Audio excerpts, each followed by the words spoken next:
Halo Sobat Farmasi, kembali lagi dengan BBK Bincang-Bincang Kesehatan bersama aku Indri Andini dan aku Tina Anastapati Pratama.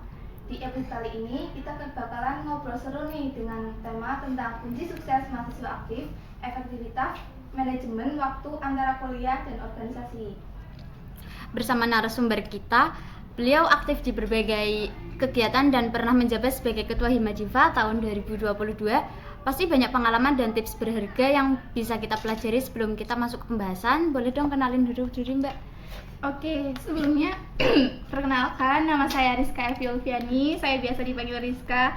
Nah, saya bukan 2022 ya, kalah sedikit. Saya ketua organisasi Himpunan Mahasiswa Diploma 3 Farmasi pada tahun 2023-2024.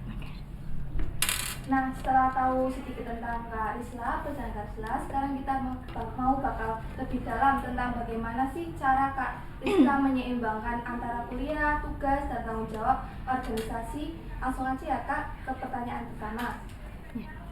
Yang pertama ini ada bagaimana sih Kak cara Kak Risla itu membagi waktu dengan antara kuliah, tugas, dan kegiatan organisasi nih? Gimana Kak? Kalau berbincang tentang bagaimana kan berarti itu proses ya. Nah, bagaimana aku membagi waktu antara kuliah, organisasi, dan kegiatan-kegiatan lainnya tentunya umum ya, samalah kayak mahasiswa aktif pada umumnya. Cuman mungkin kalau aku bagaimana memanajemen waktunya itu seperti apa, itu aku biasanya mengatur skala prioritas terlebih dahulu, dimana kalau misal aku sendiri deadline yang singkat, deadline yang dekat, itu biasanya aku kerjain terlebih dahulu. Terus juga aku biasanya kalau misal ngerjain sesuatu itu aku pilih golden time ataupun waktu emas untuk aku itu bisa berpikir, bisa mengerjakan sesuatu secara maksimal seperti itu. Lalu untuk yang kedua, apa punya metode atau kebiasaan khusus dalam mengatur jadwal harian? Kalau metode khusus itu nggak ada ya sebenarnya, kayak jalanin dulu lah semuanya, berangkatlah yang penting gitu ya. Tapi kalau misal kayak ada agenda-agenda besar pada bulan-bulan tertentu, itu biasanya aku ada memo di HP aku, terus juga aku biasanya pasang alarm ya buat 1 bulan gitu. Oh gitu ya Kak. Kalau gitu apa aja sih nih Kak tantangan terbesar Kakak dalam menjaga keseimbangan antara akademik dan organisasi itu? Tantangan terbesar kalau ditanya tantangan lebih ke konsistensinya aja sih. Kan kadang kita tuh kadang terlalu menggebu-gebu di awal, tapi pada akhirnya pas di pertengahan itu kita lemes, kita males gitu. Nah itu sih paling yang bikin aku harus selalu konsisten gitu aja. Terus pernah nggak ngerasa kewalahan atau stres, gimana cara mengatasinya? Kalau kewalahan, stres itu manusiawi ya. Kalau ditanya pernah stres, males, itu pasti, apalagi kan farmasi ya sibuk-sibuknya, apalagi kayak di semester 3 ataupun semester 4 itu kan praktikum banyak banget. Nah gimana aku ngatasin itu, aku biasanya di sela-sela kesibukanku itu aku itulah mengambil 2-3 jam buat aku itu me time. Nah aku sendiri kan suka banget nih kayak makan makanan seblak gitu ya, kalian juga gak? Nah itu biasanya aku 2-3 jam itu aku me time, makan makanan kesukaan aku, makanan favorit, misal es krim atau apalah itu, sambil nonton TV ataupun nonton film drakor gitulah. Oke Kak, terus selanjutnya tuh ada dari pengalaman Kakak nih, apa sih manfaat yang terbesar? Tadi kan tantangan ya, ini kalau manfaat terbesar yang Kakak rasakan dari aktif organisasi itu apa Kak? Kalau manfaat, aku gak bisa jelasin secara gamblang ya gimana manfaatnya, kan setiap orang juga beda-beda. Nah kalau misal yang aku rasakan sendiri itu di dunia kerja sih. Kan kalau di himpunan mahasiswa diploma 3 farmasi kan kita tentunya bisa berkumpul dengan banyak orang, beda-beda karakter, beda-beda sifat. Nah itu yang aku alami pas adaptasi, itu aku lebih mudah bergaul dengan orang lain seperti itu. Terus kan juga bagaimana kita jalin komunikasi dengan orang-orang gitu, gimana gitu loh. Nah itu membantu sekali buat ngelatih skill aku, public speaking aku di dunia kerja. Pernah nggak sih nilai kuliah itu terpengaruh karena organisasi?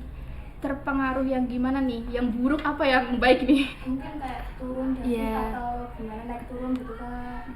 Kalau turun drastis tuh enggak, karena jujur malah aku tuh kebantu banget sama organisasi. Kan kalau misal di makul-makul biasanya kan ada presentasi gitu kan. Nah, dengan organisasi itu melatih mental aku lah. Melatih mental aku buat berinteraksi dengan banyak orang, terus berbicara di depan banyak orang. Nah, itu ngebantu banget buat kuliah aku, malah poin plus lah. Kalau di kuliah terus kayak presentasi gitu itu aku dapatlah poin plus itu. Berarti nggak ada ya Kak untuk nilai-nilai gitu, nggak ada. Mungkin pas awal-awal aku menjabat jadi ketua sih, soalnya pas itu semester 5 kalau nggak salah, itu aku ada penelitian dosen, ada 2, terus juga ada magang juga kan kalau di diploma tuh. Nah itu aku sedikit kewalahan, tapi ternyata aku bisa kok menjalani semuanya. Itu gimana kita ngatur manajemen waktunya aja sih. Oke Kak, dari pengalaman Kakak ini ada nggak pesan Kakak untuk mahasiswa yang lain yang ingin aktif organisasi gitu tapi kayak takut akan nilai naiknya turun atau gimana nantinya gitu, Kak? Oke, untuk pesannya sih pertama nih jangan takut mencoba ya.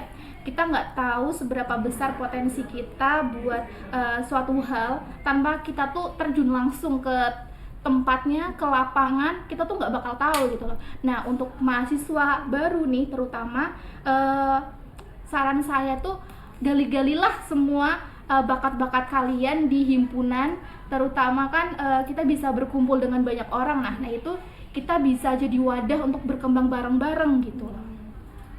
Baik, Kak.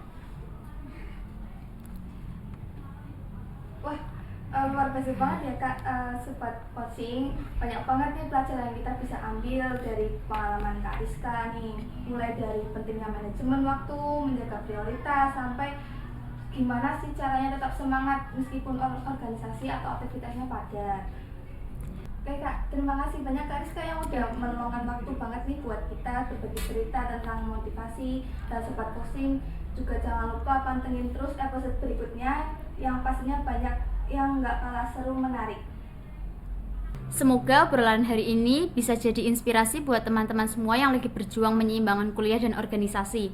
Aktif berorganisasi itu bukan berarti melupakan akademik, tetapi justru melatih tanggung jawab, kepemimpinan, dan kemampuan mengatur waktu. Sampai jumpa di episode selanjutnya dan tetap semangat jadi mahasiswa aktif dan produktif.